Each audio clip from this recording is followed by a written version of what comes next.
Welcome to USA Football's Coach and Coordinator Podcast, where top football coaches from around the country share their stories, philosophies, concepts, and strategies to help you get better on and off the field. Now, here's your host, Keith Grabowski. Welcome to another episode of USA Football's Coaching Coordinator Podcast. We are joined here in another in-season episode by James Leith, who is the head of leadership at IMG Academy. James, it's great to have you here on the podcast. Keith, it's a pleasure. Thanks for having me. Well, you have an interesting position. There's certainly not a lot of head of leadership at many high schools across the United States. So let's talk a little bit about what you do at the IMG Academy as the head of leadership. Yeah, that's a great question. So I have a background in sports psychology, mental conditioning, and I've been a high school football coach. I was an intern at the college level and had a lot of fun coaching. And what I found is that the more I coached, the more I really just liked that interaction between the coach and the athlete that had nothing to do with X's and O's.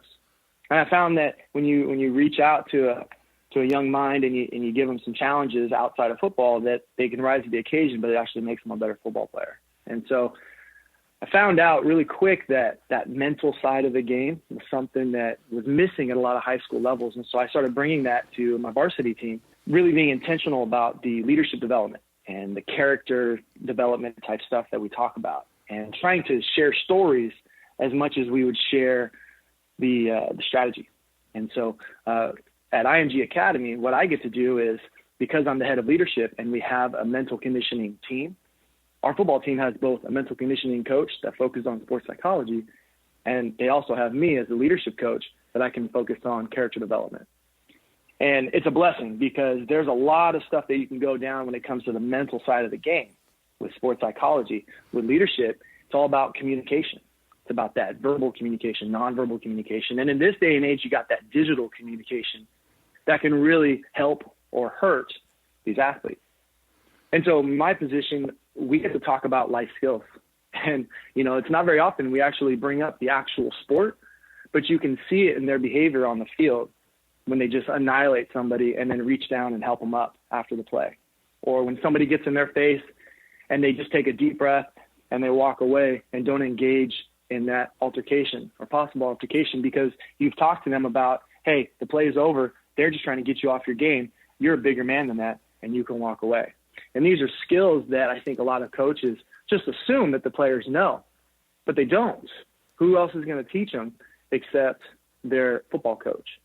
And so I get to talk about a lot of that stuff during our sessions together. And that's an interesting approach to it. And certainly the things you speak of, that side of coaching, I think is something that if you're really into it, the game days are great. They're fun. There's all the, I think the expectation around seeing what your team can do with everything you taught them that week, the test. But at the same time, I think it's the practices that I always enjoy most. And it's what I probably miss the most right now in this year where I'm not coaching, is the ability to be in there with the athletes and teach them. And it's just some of those things you mentioned as well. So it's a hat that every coach obviously has to wear. Even though IMG has someone like you, every coach needs to understand how to lead, how to teach those life skills, how to do some mental conditioning. So let's start with that. What are some tips you have to offer on mentally conditioning your athletes? The first thing we got to remember is that they're high school kids. They're not mini adults. They don't have the emotional experience that a coach does, that a 37-year-old guy has in life. They're 17, 16-year-old boys. And so you have to teach them to be respectful, not demand that they be respectful.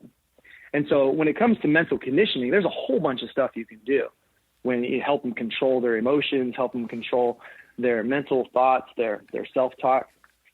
The things that I focus on are really like the character stuff, where every time one of those football players comes into my classroom, shake hands. And I don't let them get away with the dead fish or the princess handshake or the bro hug. I'm not your bro. I'm your coach. And there's a very fine line there. I don't let them overstep that. But I do it in love. I don't embarrass them. So when they walk in my classroom, I shake their hands, look them in the eye, say their name, and that's what I expect of them. And I also tell them, when you come in my classroom, put your phone on the table upside down on silent. And you give them these expectations, and they'll meet them. They'll meet them every time, because you just assume that, like, once you teach it, that they're going to do that. But that's the expectation. Instead of just hoping that they get it, hoping that they're respectful. They're children. I wasn't respectful when I was a child. You weren't respectful. Nobody was. You had to be taught that. And so if you can teach a child to be respectful, and just very simple things as in the handshake and how to introduce yourself, which I remember one time, a lot of times I was a coach for elementary school, and I left varsity coaching to coach the elementary school. And on the first day of practice, for 3 years in a row when I was down there at that school, all we did was I taught them how to shake my hand and how to introduce me to their parents when they saw me at the grocery store. And, you know, the other coaches would kind of make fun of me. They're like, you wasted a whole day on that? I'm like, oh, you missed it. I didn't waste anything. Because years later, I got a phone call a couple months ago from a kid named Maddie. He's in college now. He called me on his 21st birthday, just wanted to say hi. I haven't talked to him since he was a sixth grade football player. And he comes up and he calls me and he says, hey, coach, you know, how you doing? I'm like, oh, I'm doing really well. He goes, hey, a couple questions for you. Do you still teach the handshake on the first day of practice? I said, yeah, I do. He goes, coach, I don't know if you've been following me, but I'm a nationally ranked wrestler. And I win the match sometimes before the match even starts, because I won't let them give me a crappy handshake. And it's because you taught me that. And I thought he wanted to talk about, like, the undefeated season we had, or like the couple touchdowns he scored, or the fumble he did that cost us. But like, he didn't want to talk about any about that. He said that. And the other thing is, he's like, hey, do you still open up the door for Mrs. Coach Lee? I said, yeah.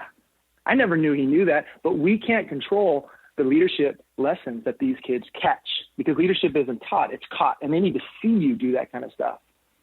And I think that's something that coaches forget, is that if a kid is losing his crap on the sideline, check yourself. Do you lose your emotional control on the sideline? They're just mimicking you. And so if you're not teaching it, you're allowing it if you see it. Yeah, it's definitely a position we're in as coaches to not assume those things. We don't do it. You know, when we think about how every single football season starts, the best coaches and you know, a lot of good coaches go back to the beginning. They don't assume that any of their players remember the fundamentals, remember the skills. They start at square one. And I think it's what we have to do with some of those life lessons, some of those life skills as well. Not assume that they're coming from a place where they've been taught that or they understand those things. Right. And I think we need to be reminded more than we need to be taught. And a senior in high school still makes basic mistakes, and they need to be reminded of those mistakes. Not embarrassed. I can't believe you don't remember that stuff. Are you an idiot? No, they're not an idiot. They're a 17-year-old boy, and they're going to make mistakes. And, you know, you've got Vince Lombardi. He would start every season with that same saying, this is the football. You started from the basics. And as coaches, we need to remember that even though we have a lot of returners, those juniors are now seniors, and they're a different group. They've had an entire summer and an entire spring semester to develop, to get a broken heart from a girl, to lose a parent, to deal with a friend in a drunk driving. All this stuff has happened. And so even though those kids return, it doesn't mean they're the same kids. And in high school, I mean, we just got back from school or from summer break, and these kids come back and they're a foot taller. That's a completely different world to a young man. You know, now all of a sudden he's taller than his coach, whereas the last time he saw him, he was a couple inches shorter. And that kind of stuff, that confuses a kid, and we've got to be able to kind of handle that stuff and address, like, hey, you're different, you've grown. So let me teach you these skills now that you're looking at it through a different set of eyes. Does that make sense? Absolutely. What would you say as we move into the season? You know, we know a lot of coaches out there really spend that off season developing their culture, building their leadership. What would you say is a key mistake coaches make as they head into the season and the focus maybe becomes a little bit more of the strategy, the scheme, the X's and O's? That's a good question, and I see this all the time. I'll meet with teams that have a great off-season culture, and it's very robust, and maybe it's even run by the strength coach, or it's run by one of the volunteer coaches because of a certain hour limit that you have with the kids. And then once the season starts, there's just not enough time in the day to continue those strategies, to continue building that culture. So it's hard to maintain. So you have coaches that have to decide, all right, do I want to have a leadership mental conditioning session, or do I want to have them lift? And now, obviously, they're going to do some squats. They're not going to be talking about routines and talking about breathing. They're going to go in there and they're going to try to pound some iron. And so what they'll do in the off season is that they make this really robust culture kind of program and then have no way to carry that stuff into the season. And some coaches will just be like, all right, you're the captain, you're the captain, you're the captain. And they're the captains because they're the best on the team. Well, if you look at history of all the greatest teams, and there's a book out there called The Captain Class by Sam Walker, and he shows this. He gives empirical evidence that the best players on the team need to be freed from being the captain because they're not interested in leading. They're interested in performing. Now, that's a gross oversimplification of leadership and captains, but you can probably remember anecdotally, sometimes your best athletes, they just don't need the burden of being a leader. They just need to go out there and perform. And so the off-season program needs to focus on empowering these kids to be their own leader, to lead themselves, instead of creating this very robust system of like rules and points and this and that and all this other. Because once you get into the season, you stop thinking about that, the kids stop focusing on it, and everything just goes back to it's all about strategy. It's all about technique. It has nothing to do with relationships and learning communication. And if you do something wrong, you're going to get yelled at. It's not a learning opportunity because we don't have time to talk about that learning opportunity, and that's wrong. And I think that a lot of coaches will have these playbooks that are just too complex. There's no need for all that complexity, and that complexity, what it does is that takes away time from you being able to let the kids kind of learn from their mistakes, let the kids master a certain formation and a certain set of plays, because you have to be all fancy. And that the bigger your playbook is, the better coach you are. And you and I both know that's not true. I've been beat by guys who put their playbook on a 3x5 sheet. They're like, this is all we got. We're going to beat you with it. And I've done that too. So I think it's really just that off season, it's too big. And it's not sustainable going into the season. There's no follow-up going into the season. And there's no coach that is dedicated to, hey, I'm going to release you from all the strategy and technique, and you're our relationship guy. You're our culture guy. You're our motivation guy. Where very few teams have that. And that's one of the benefits, I think, at IMG is that I'm freed up to be that guy. And I also have another leadership coach. His name's Charles Gooch.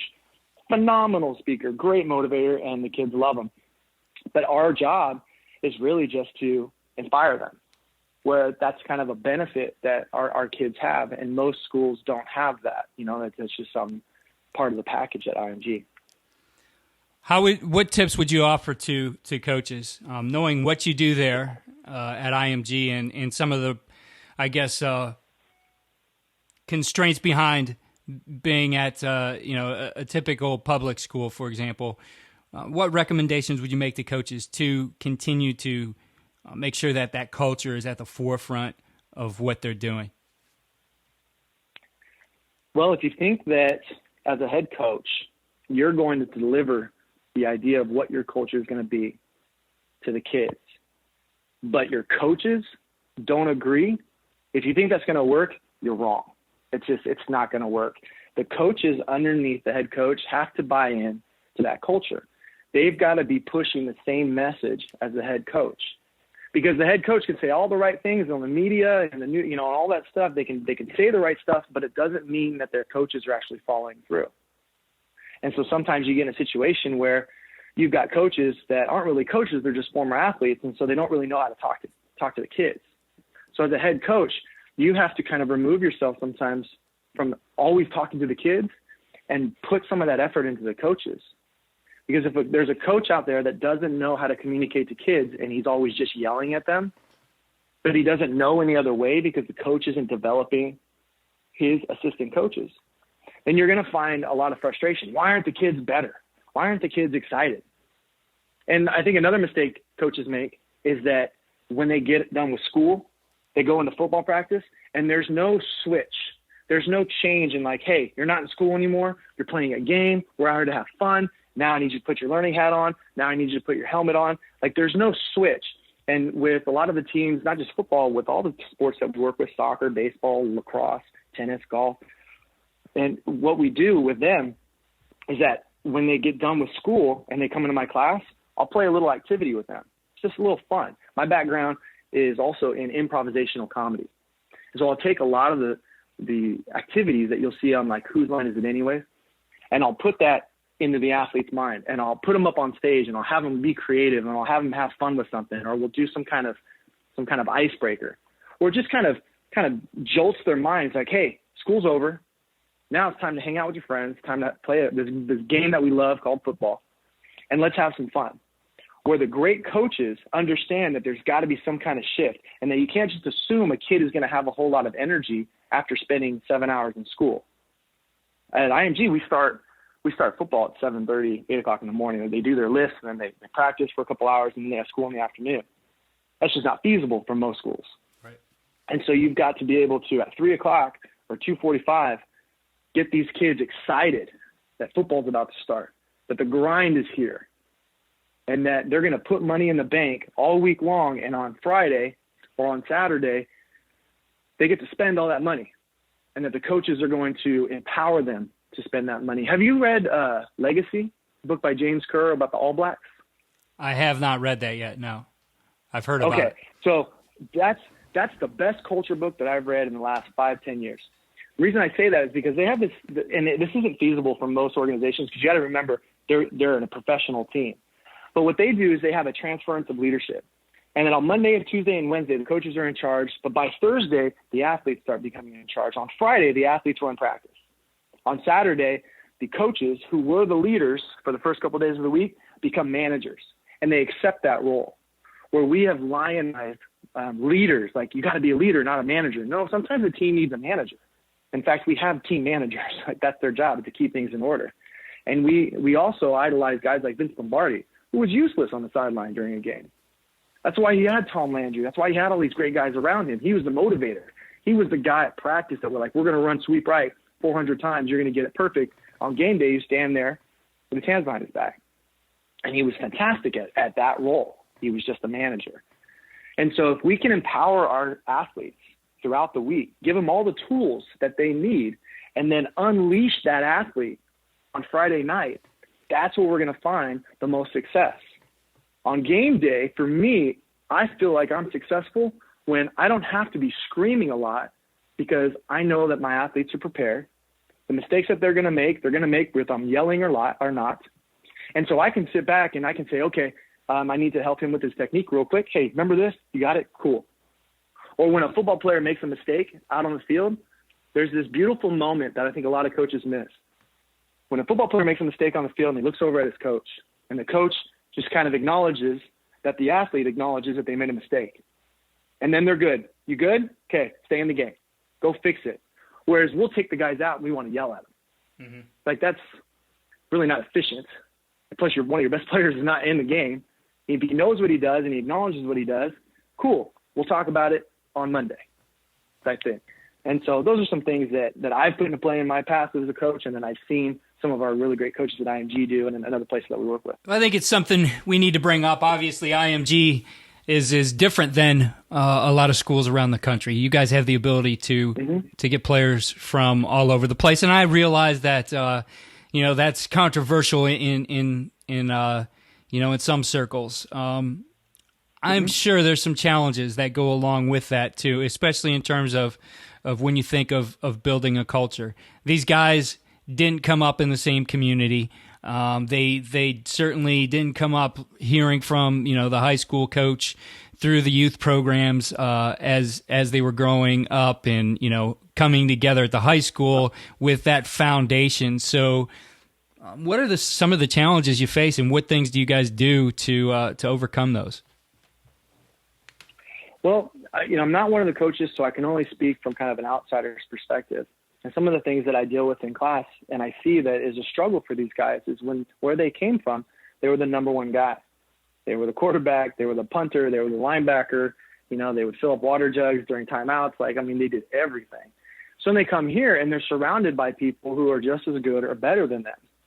And so it becomes this challenge to, can I humble myself and get better, or do I complain or try to sabotage myself so I can go back? There's a lot of different things that could happen. And so when our athletes come here, the talent kind of levels out because they're all good. It's kind of like when you go to college. You were the best guy in your district, and now you're in college, and everybody was the best guy in their district. And so how do you deal with that? So I think one of the reasons why the players at our school are so valuable is because they've kind of gone through that transition. And they make a lot of the mistakes that they would have made their freshman and sophomore year at the college level. And so you talk a little bit about culture. It's difficult to create culture because you're looking at like a single season culture where every year you're having to start from scratch with new guys, new personalities, new experiences, new expectations. We have 2 varsity teams. We have one that travels all over the country, and then we have one that stays within the Florida state line.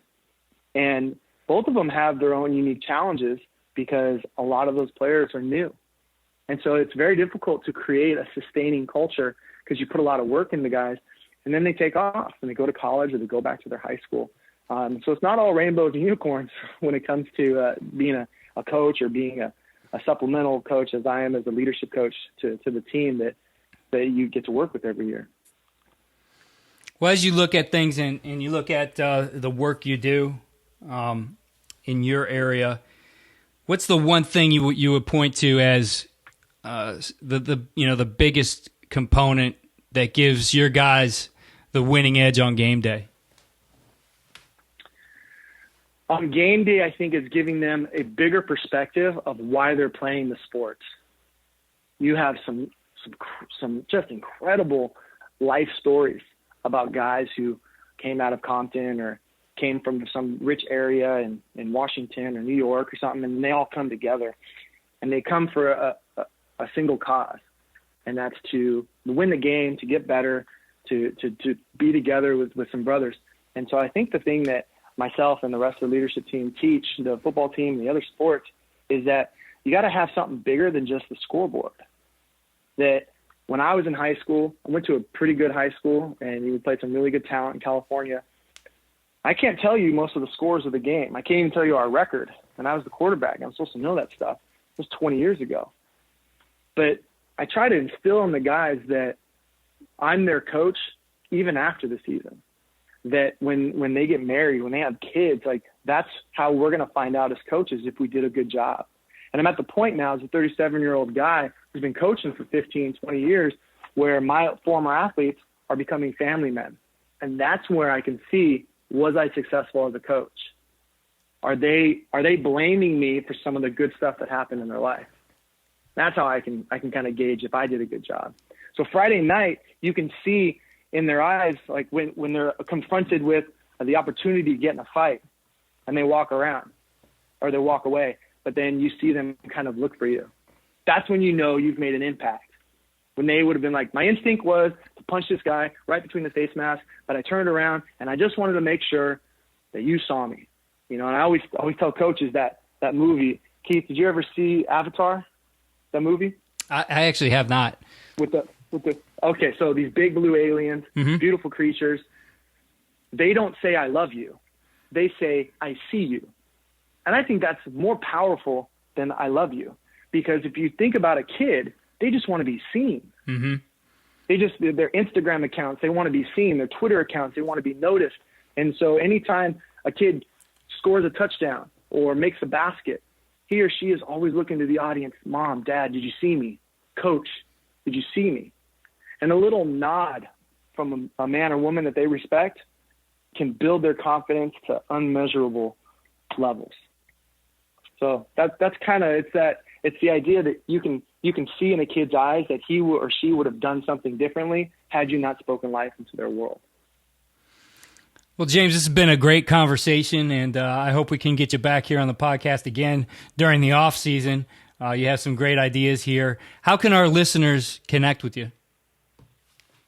Well, my name, James Leith, is the same as my website, jamesleith.com. Every week I send out little coach notes, like 500 words, little anecdotes, stories, and observations from coaching leadership and coaching athletes from all different levels. And so you can sign up for that newsletter. I'm on Twitter a lot, and I share some crazy stuff on Instagram. That's pretty much it. What's your Twitter handle? James Leith. At James Leith. Well, again, I appreciate James Leith, yep. I appreciate you taking the time. Some great things you shared with us today, and I know our coaches will enjoy it. Great. Thanks, Keith. I appreciate it. Thanks for listening to USA Football's Coach and Coordinator Podcast. For more resources, visit the Coach Performance Center at usafootball.com.